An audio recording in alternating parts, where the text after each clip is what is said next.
we are focusing on Mexican folk art, and you guys are going to be creating Mexican tiles out of Collagraphs and crayon rubbings. So as you can see, I have 3 different styles here, all made from the same thing.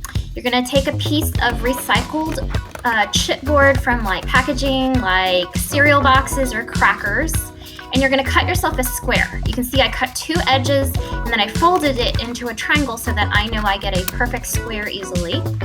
And then you're going to crease it so that you have some guidelines, kind of like quadrants to work with, because we're working in a radial symmetry design, which means it originates from the middle point and it's even and has balance and symmetry all around.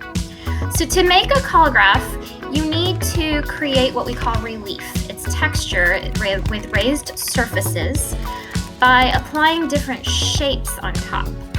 So if I glue a piece of chipboard on top of another piece of chipboard, you'll see that it's higher than the original piece, of course. So you're going to create 4 or even 8 of every single shape.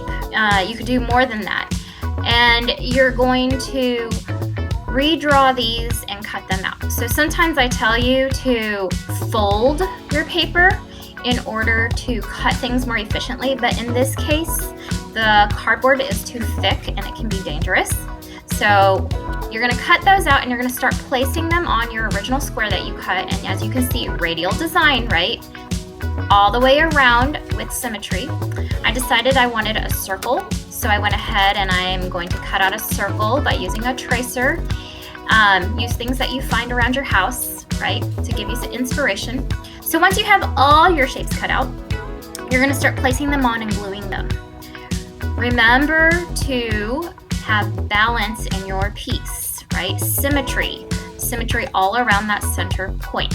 So you wouldn't put 3 of them down because it wouldn't be balanced then, okay? You're going to continue layering pieces. Now, when you glue down this type of chipboard or cardboard, what happens is one side of it is a little bit more slick where you have your print. And so it takes a little bit more time for it to dry. The good thing is you can continue to move it around, right? Because you've got that kind of liquid glue underneath that hasn't dried yet. Play around with your design, figure out where you want your pieces to be. So you can't actually use your final piece to do a crayon rubbing on until it's completely dry. With my design, I even ended up using a hole punch, like a handheld hole punch, to create dots. And you'll see later on in this video as I continue to glue down pieces of cardboard to create my collagraph.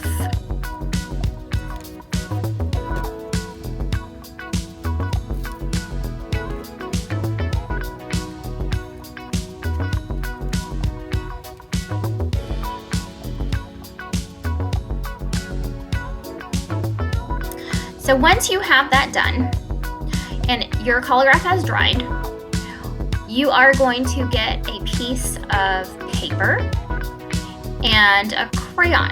You need to make sure your crayon doesn't have its wrapper on it. And just like we did when we were like in kindergarten, 1st grade, we're going to create a textural rubbing. You can see I've already done one. And because you've created a relief with your collagraph, you can take the side of your crayon, right, not the tip, and you're going to rub in one direction. Now play around with your crayons because some crayons will show up better than others. And you're going to get a really beautiful design. You're going to end up cutting it out, and you can leave it as is, or you can take a crayon and you can color in the various parts, which I think makes it for a very beautiful design, much inspired by Mexican folk art. Now, I'm going to give you one more idea of what you can do. You can take the collagraph that you created and you can make what looks like more like a tin tile. A lot of Mexican folk art uses tin because tin is inexpensive. But what we're going to do is we're going to use aluminum foil. So you're going to cut a piece of foil that's slightly bigger than your collagraph and you're going to press down on it. Okay, get it nice and secure. Flip it over and wrap your square, your Collagraph, with the foil. It only needs to come around the edges, and it's kind of like wrapping a present. You want to secure two sides, make sure that it's nice and smooth, and then kind of fold in the corners so they don't stick out, and then pull both of your sides in. Then you can use either masking tape or Scotch tape, whatever you have, to tape down the sides to the back of your Collagraph. You'll see I have a little bit of trouble with masking tape sometimes here, but whatever works to get it down nice and secure so that when you flip it over, it doesn't move on you.